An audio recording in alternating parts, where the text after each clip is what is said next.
북한이 김정은의 첫 다자 외교 데뷔 무대인 이 중국 전승절 참석 준비에 아주 바쁜 모습입니다. 선발대가 이미 베이징에 도착을 했다고 하고 특히 접경 지역의 호텔들 예약 다 막아두었다고 합니다. 조선중앙TV가 오늘 김정은의 방중을 공식화하기도 했습니다. 中朝是山水相连的友好邻邦，我们热烈欢迎金正恩总书记来华出席维护国际公平正义的事业中密切协作，续写中朝传统友好的新篇章。 김정은 동지께서 습근평동지의 초청에 따라 중국인민 항일 전쟁 및 세계 반팔쇼 전쟁 승리 요든돌 기념 행사에 참석하시기 위하여 곧 중화인민공화국을 방문하시게 됩니다. 김정은이 베이징까지 가려면요, 두 가지 방법이 있습니다. 먼저 다른 나라들 지도자들처럼 전용기를 타는 방법이 있고요. 우리나라는 대통령 타는 전용기를 공군 1호기라고 하는데 북한은 참매 1호라고 부른답니다. 자, 그리고 두 번째 방법은 태양호라는 방탄열차, 특급 열차를 타고 가는 방법이 있는데 이번에는 이 태양호를 타고 두 번째 방법으로 베이징에 갈 걸로 보입니다.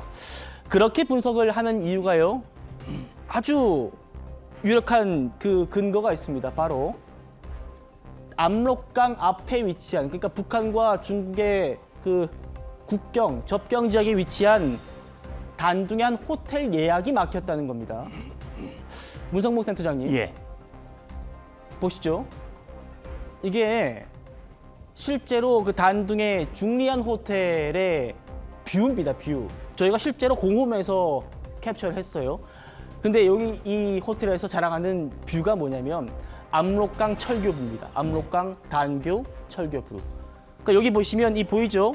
저기가 북한이고 여기가 중국 단둥이고 이 보이는 여기 압록강 철교로 김정은 열차가 올 것 같다는 거죠. 그렇습니다.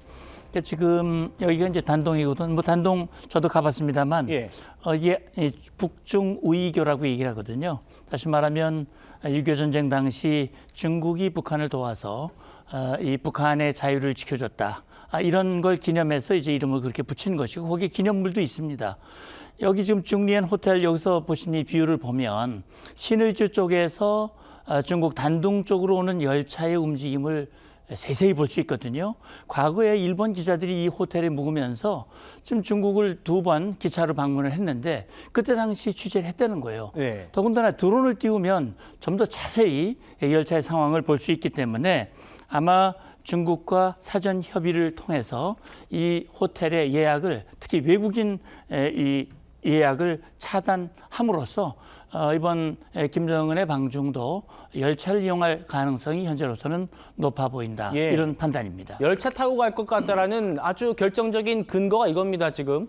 저기 압록강 철교가 뻔히 보이는 여기서 이제 사진을 찍을 수도 있고 어떤 저격수가 배치될 수도 있기 때문에 이 호텔, 단둥의 중리안 호텔을 전부 예약을 못하게 지금 막아놨다는 겁니다.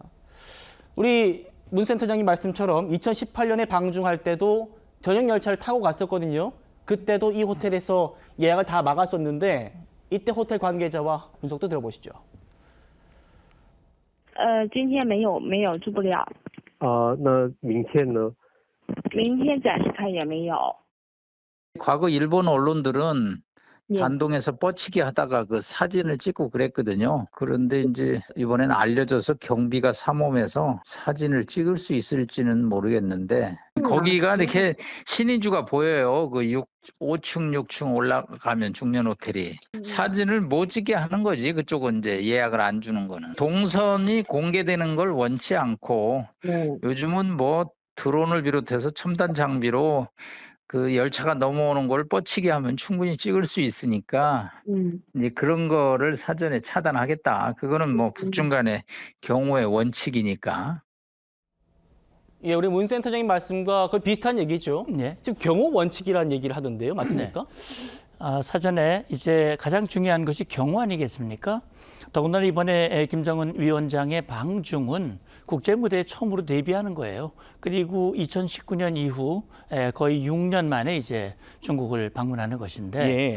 사실 이번 방문은 중국의 요청 또 북한의 수락 어떻게 보면 중국의 적극적인 요청이 있었던 걸로 추정이 되고요. 그렇다면 아마 북한 측에서 그걸 수락을 할 때 여러 가지 요구를 했을 거예요. 그중에 하나가 바로 보안 문제입니다. 보안과 경호거든요.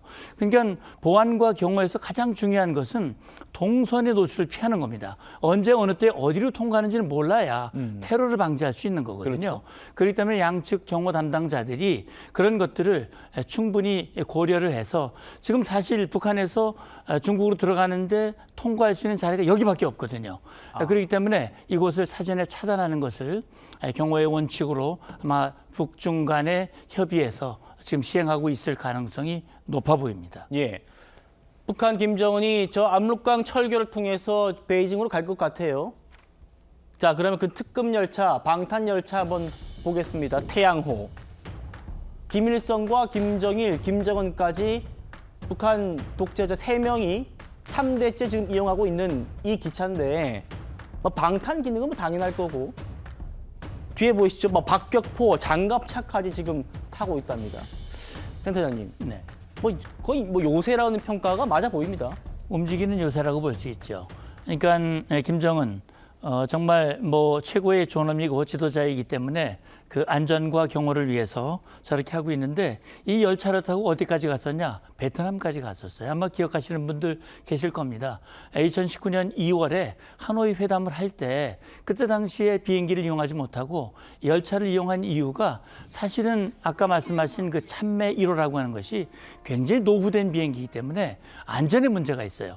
그래서 안전을 위해서, 경호를 위해서 이렇게 열차를 김일성부터 김정은까지 3대가 이 방탄 열차를 이용하는데 이름을 태양호. 태양호는 최고의 존엄. 태양은 하나밖에 없기 때문에 네. 유일 지도자라고 하는 걸 상징하는 그런 이름이라고 볼 수 있습니다. 그래서 스텔스 기능이라고 하는 것은 레이더에 탐지가 안 되도록 하는 것이고 방탄 소재 이건 뭐 김정은 전용 칸에 이제 방탄 소재를 했는데 여기 예를 들어서 뭐 열차에 폭탄을 철로에다가 설치한다든지 이런 것이 있다 하더라도 보호할 수 있는 기능. 그다음에 유사시 어떤 공격을 받았을 때 즉각 대응할 수 있는 박격포, 뭐 장갑차 이런 것들을 탑재를 해서 움직이는 그런 요새와 같은 그런 것이고 그러다 보니까 너무 무겁잖아요. 예. 빨리 달릴 수가 없습니다. 그렇죠. 그래서 북한과 평양에서 베이징까지 약 이틀 정도 걸리는 걸로 지금 나와 있습니다. 예, 지금 그 얘기를 좀 여쭤보려고 했어요. 네.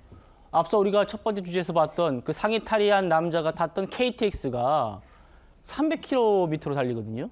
그런데 뭐 박격포에 장갑차까지 실어놨으니까 저렇게 중무장해놨으니까 당연히 열차가 무거울 거고 또 북한 철도도 굉장히 노후화돼가지고 50km밖에 속도를 못 낸다고 합니다. 그래서 지금 평양부터 베이징까지 한 20시간 정도 걸릴 거다라는 예상을 좀 하고 있던데 센터님 그러면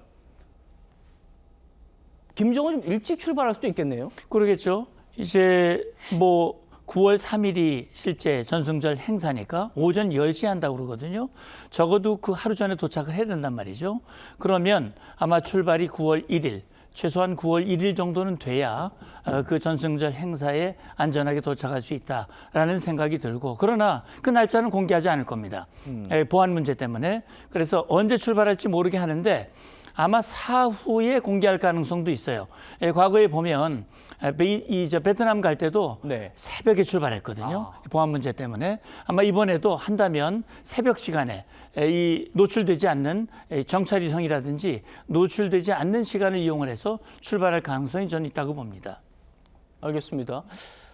차 교수님, 예. 우리 외교 소식통에 따르면 북한 측 선발대가 이미 주말에 베이징 도착했다라고 하고 김정은이 어떤 뭐 행사도 사전에 참석할 수 있다. 그러면은 이번 주말엔 또 도착할 수 있다. 그러면은 뭐 얼마 안 남았네요. 모르긴 몰라도 그러면 뭐 먼저 출발했을 가능성도 전혀 배제할 수 없겠죠. 아, 이미 출발했을 그럴 가능성. 가능성도 저는 배제할 수 없다고 봅니다. 예. 물론 우리 미군이나 우리 정찰 위성을 통해서 아마 태양호의 출발 여부를 다 세세히 체크를 하고 있을 겁니다만 만약에 상하이 협력기구까지 간다고 한다면 저는 출발했을 가능성을 전혀 배제할 수 없다는 생각이고요. 앞서 그 지금 그러니까 이 단동 지역에서의 리버뷰를 차단했다는 부분을 말씀을 하셨는데 네. 사실 김정은의 입장에서는 오히려 어떻게 보면 북한 내에서의 이동 상황을 오히려 더 걱정할 상황일 수도 있다는 생각도 듭니다. 왜냐하면 자신의 아버지 김정일이 이 2004년도에 중국을 방문하고 돌아오기 직전에 평북 용천에서 용천역 폭발 사고가 일어났거든요. 네. 그때 상당히 많은 사람이 죽었고 북한의 체제가 엄청난 충격을 받았던 적이 있습니다. 그리고 또 하나는 사실 김정은의 저 태양호 열차는 지난해 8월 달에 큰 물 피해가 있었을 때 기억하시겠지만 저 열차에 수제품을 수제 구호품을 잔뜩 싣고 가서 수재민들 앞에 앉혀놓고 맞아요. 나눠주는 장면이 네. 생각나시죠? 그만큼 이 자신의 통치를 하는 데 있어서 절대적인 하나의 수단이 예. 이 지금 태양호 열차라고 볼 수 있겠습니다. 알겠습니다.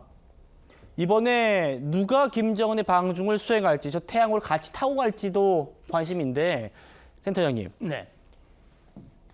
지난번 6년 전에는 리설주가 같이 갔더라고요, 부인. 그런데 이번에는 딸 주애가 동행할 수 있다 이런 평가도 있던데 어떻게 좀 전망하십니까?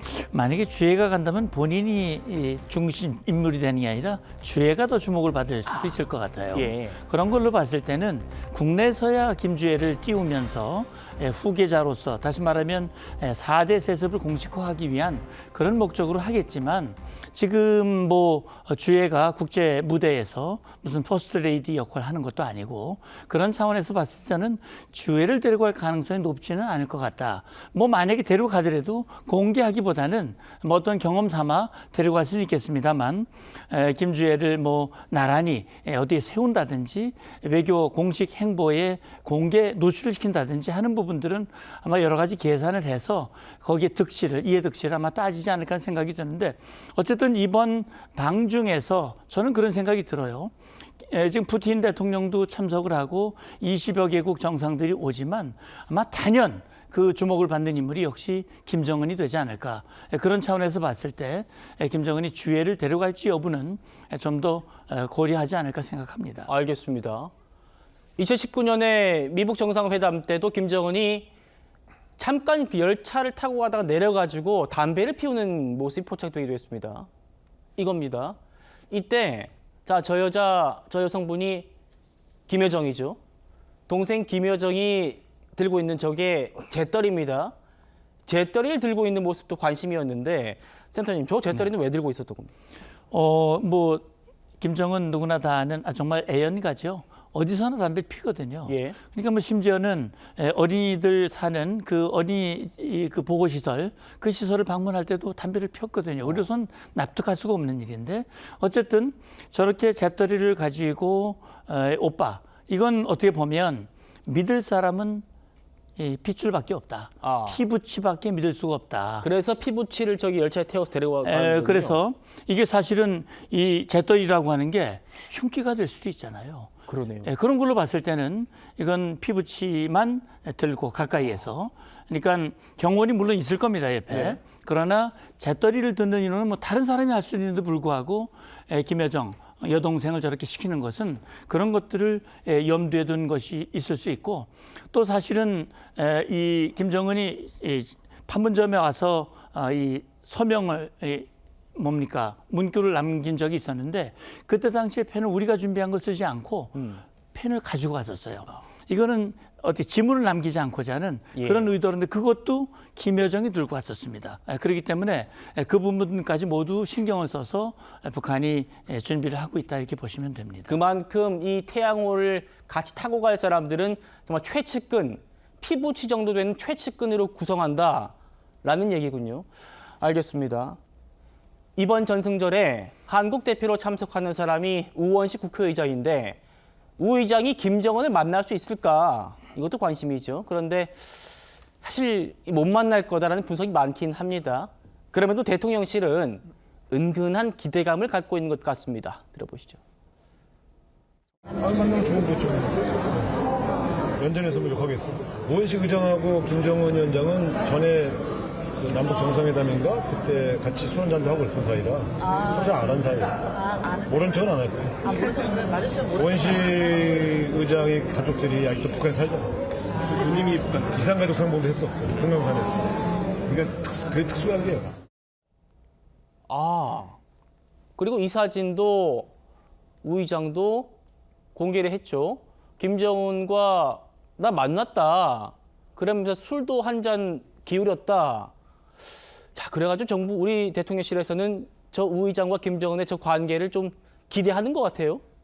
단순히 우원식 국회의장이 그냥 술 한잔 했던 사이라서 그런 게 아니라요. 예. 우원식 의장이 본인이 이산 가족입니다. 그러니까 우원식 의장 자체는 뭔가 그 전쟁 이후에 태어났습니다만 그 어머니와 그 큰 누나 2명이 그 전쟁 이전에 태어나신 누나가 다 북한에 계시기 때문에 네. 그래서 2010년에 있었던 이산가족 상봉 때 큰 누나를 만나기도 했었죠. 그렇기 때문에 아마도 김정은 위원장을 만났을 때 본인의 그 이산가족 그 상황에 대해서 아마 이야기를 나눴을 거고 예. 그렇기 때문에 아마 김정은 위원장이 우원식 의장을 아마 기억하고 있을 것이다. 그렇기 때문에 아마 봤을 때 못 본 척을 하지 않을 것이다라는 기대거든요. 그러니까 근데 뭐 우원식 의장과의 뭐 개인적 이런 친분에 의해서 개인적 연애에 의해서 만났을 때 좀 대화를 나눈다고 하더라도 지금 뭐 경색되어 있는 남북 관계가 뭐 한순간에 뭐 좋아지지는 않겠죠. 그럼에도 불구하고 대통령실 입장에서는 우원식 의장이 그래도 뭔가 김정은 위원장과 뭐 소통을 좀 할 수 있는 기회가 마련된다면 그건 역시 뭐 남북 관계 진전에 조금이라도 도움이 될 수 있다고 보기 때문에 예. 기대를 하고 있는 걸로 보여집니다.